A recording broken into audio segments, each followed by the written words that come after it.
Cafe Anyway. Mike's Daily Podcast. Here we are, finally doing another podcast because life got a little busy, got a little fast. Mike's Daily Podcast. So here we are. It's episode 2334, 2333334. I must implore that I can't sometimes put the numbers in my head correctly. Did you enjoy the last podcast picture? It was Dierks Bentley. No, wait, that's a Douglas Adams character from Mike's Daily Podcast. A book wrote. No, wait, Dierks Bentley's a country singer. Dierks Gently was a Douglas Adams Mike's character. Daily. Dierks Bentley is a country singer. Podcast. He sang that song. Yeah. Free and easy down the road I go.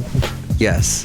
So I looked a little like a old-timey ham radio operator. I can operate a ham, I guess. Make a ham? Not really. But anyway, Cafe Anyways, where we are, somewhere in Podcaster Valley, Mont, the last place on earth. Last podcast picture, I did look like a ham radio operator, and wow, not happy with that one. But cruciferous was the picture, the word that we used, cruciferous. And the podcast picture today, I'm just going to tell you, was from a fantastic walk that I had with a good friend and my lovely lady friend and their dog. My good friend Robert, who was he was on the show Welsh on the World. He used to have that segment on our show here at Mike's Daily Podcast. And he couldn't join us, but his wife did, Christy, and they brought their dog Winter. So that's a picture of me with Winter. You can see it at mikesdailypodcast.com. So when that A-frame eventually shows up and says, here's today's podcast picture, we'll actually know what it is, thankfully. Hey, millennials are fun. So this one millennial that works for me, this is what he said to me today. And here's today's podcast picture. The aforementioned. So he made a big old mistake, and I said, "Hey, you made this mistake," and he goes, "What? I did? Oh, you know what? I'm gonna be honest. I'm pretty impressed right now with how big a mistake I made, and I can't believe I made that." Yeah, that's a millennial thing. That's where you're even proud of your mistakes. But you know what? Maybe that's from a Billy Joel song. Because they're the only things you can truly call your own. Don't forget your second wind. Wait in the corner until that breeze blows. And that's right, Basil the Boxer. Basil knew Winter. That's second wind. You're only human. Was that Billy Joel song I was singing. The late great Basil the Boxer there. We have walked the trail that you see in this podcast picture in Podcaster Valley many, many, many times. We had some great walks. Gosh, I walked that trail so many times. I was so sick of it. Now I do it maybe once every other month, and I'm fine with that. Believe me. So here we are, so close to Thanksgiving. My birthday is a week from today. I'll be 53. I'm looking forward to enjoying my birthday, but I probably won't because the powers that be at my job have decided to make my birthday one of the busiest days of the year, and I can't go out and have a frivolity time and enjoy my friends. Nope, I have to be at work and take care of things. But to get around that, I'm going to have an early birthday this Wednesday, the 17th. I'm going to enjoy my birthday several days early, 7 days early. So is that right? No, it's less than 7. My math is all off. Anyway, Cafe Anyway, I will enjoy my birthday a week early so that I can at least enjoy it. And then we dive into Monday, which is going to be busy. Wednesday next week is going to be crazy because where I work, you have to be prepared for everything. Thanksgiving and all the other stuff that's going on that's, the Black Friday or Indigenous People. Is it Indigenous Peoples Day? Is Friday? Then there is the weekend and everybody's off. And then one of the guys I work with, he's off this weekend, so there's just going to be no time to enjoy the all the holidays and stuff going on. So you might be having a great time enjoying your friends and family, and Mike Matthews is always so busy because he decided to do this line of work. Day after Thanksgiving is called the Day After Thanksgiving. I guess is what it's called. Huh. Does it have an official name? I guess we typically call it Black Friday. It's not a federal holiday, but it is a holiday in almost half the states in the U.S. It's given a day off by most employers. And Black Friday was first applied to the day after Thanksgiving back in the 50s when a factory trade magazine referred to workers calling out sick in order to have 4 days off over Thanksgiving weekend. Yes, it's tough to be an employer. And then on Monday, of course, comes Cyber Monday. But alas, yeah, everybody seems to just call it the day after Thanksgiving. And that according to officeholidays.com. Okay, so how do you survive the holidays? If you're an employer, if you're an employee, keep your regular routine to the best that you can. A change in routine can lead to additional stress. Try to exercise at your usual time. Go to meetings that normally you go to. Stick to as normal a diet as you possibly can. Think in moderation pertaining to that. While it might be easy to drink and eat too much at parties and special dinners, we should not try to overindulge with food and or alcohol. Remember, eating and drinking may feel like they temporarily ease the pain of the holiday blues, but they can also lead to feelings of guilt. Be realistic and try not to expect the ideal holiday. As we go outside a cafe anyway, excuse me, where we bring you Mike's Daily Podcast somewhere in Podcastro Valley, Mont, the last place on earth. Many of us have an idealized version of what the holidays should be like and are very disappointed when they don't live up to those expectations. So try to be realistic. Remember, nobody has a perfect holiday or a perfect family. Nothing's going to be perfect. This also pertains, of course, to weddings. Oh, gosh. I've been watching the Love on the Spectrum series on Netflix. It's 2 seasons. And it follows people who are autistic or have Asperger's and trying to date. Because apparently it's very difficult to date with autism. It's tough to read the cues. You know how it's already difficult when you go on a first date. Trying to read the nonverbal cues and trying not to say a stupid thing and all that. Well, imagine that times like 50 or whatever when you have autism. It makes it a lot more difficult. So they follow these young people who are dating for the first time and all the problems they're encountering. But there is occasionally there'll be a couple that totally works out, totally work great together, and they're both autistic. And they do have, in both seasons, this couple. In the first season, they get engaged. The second season, they get married. And it's, I never cried at weddings, ever. And then I did get married. And then I did get divorced. And now it seems like if I'm invited to a wedding, I cry. And also, I think when you reach a certain age, weddings just make you cry. It's, even if you're male. But when I watched this thing on Love on the Spectrum, it really got me.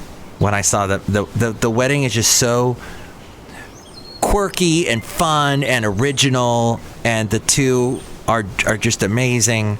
I really enjoyed it. So my lovely lady friend and I watched that. And gotten into, I think some people might watch the show and go, oh, it's like people will laugh.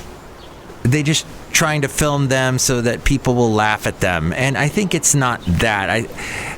I'm sitting and watching it with a therapist. My lovely lady friend is a therapist, and I'm asking her a lot of questions. I really want to know, what is it that affects this? How come so many young people are misdiagnosed, that don't get diagnosed with autism till they're much older, and it's like, hey, I could have used some help early on. And there's all kinds of questions that come with watching the show. So I see it from that angle. But they also, in the end, it is a reality TV show, and like all reality TV shows, they bend the truth, they bend the facts. There's so much you're not seeing. For example, there's a character, Michael. There's a real person, actually. It's not a character, it's a real person named Michael. And Michael he seems to find this perfect match with someone named Heather. And then all of a sudden it looks like Heather isn't interested in him anymore and is not calling him back and is really busy. But she explained in an article outside of the show on her own, talking to someone who was interviewing her, and said, no, I really was busy. I'm trying to graduate college and I have autism. Do you know how difficult that is? I need to dedicate all my time to that. And Michael was actually kind of needy and didn't understand that I had all this work to do. And I would have loved to have seen him again. But then also the producers of the show, the creators of the documentary, of the reality TV show, they have a timetable, and if she's not responding, they got to move on. And so it was partly their fault, partly Michael's fault.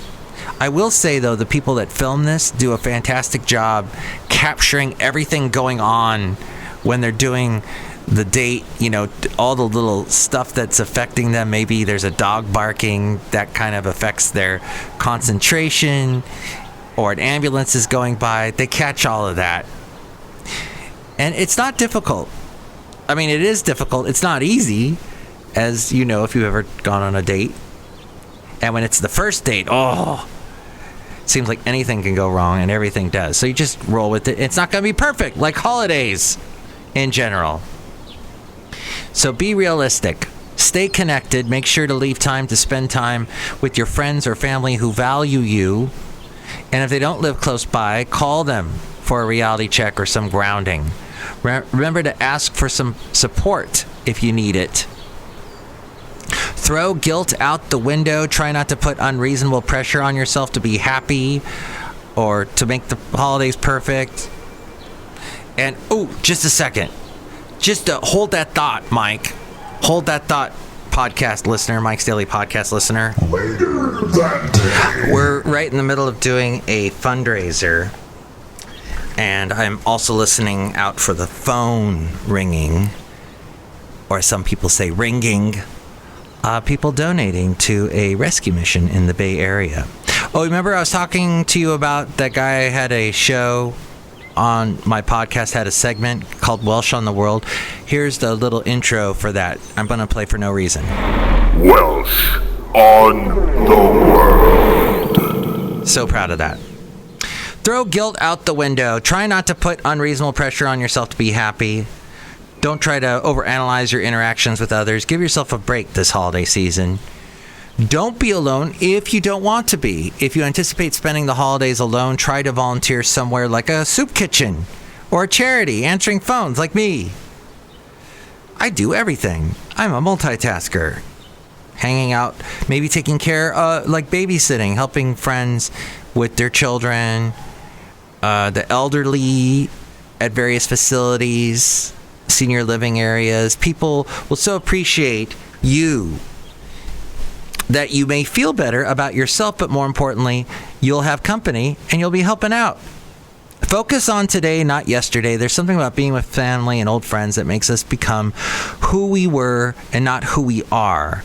When you find yourself reverting to old childhood patterns with family members, try to walk away for a minute and remember who you are now. How many comedies have they done where people get together, or TV shows where people get together with their family and they revert back And there's like a big joke. Oh my gosh, you're so different now. Remember, it's not necessary to play the same role as you did when you were younger, even if others are encouraging you to do so by their behaviors. If there is someone at the get-together who knows what you are like today, make sure to reach out to them and draw them into the interactions, not how you were back then. This is going to help to ground you, people that know you from today. It's okay to say no when you're asked to do more than you can. It's fine to say no to some invitations, and okay to say no to those asking for favors. Remember, it's your holiday too. Ask for help if you need it. It's okay to ask for help from family and friends, whether for decorating, shopping, cooking, or a shoulder to lean on. You just need to ask, and be good to yourself. If you're feeling blue, pamper yourself. Do what feels good and what you want to do. If you need to take a walk or spend time alone, if that's what you want, remember, this is your holiday too, and you can be there for yourself, just like you try to be there for everyone else. Holidays come only once a year and just for a few weeks. And this is all from psychologytoday.com. And I think my lovely lady friend gets their magazine, psychologytoday.com. And we're outside a cafe anyway, somewhere in Podcastro Valley. Mont, the last place on earth. Look who's here.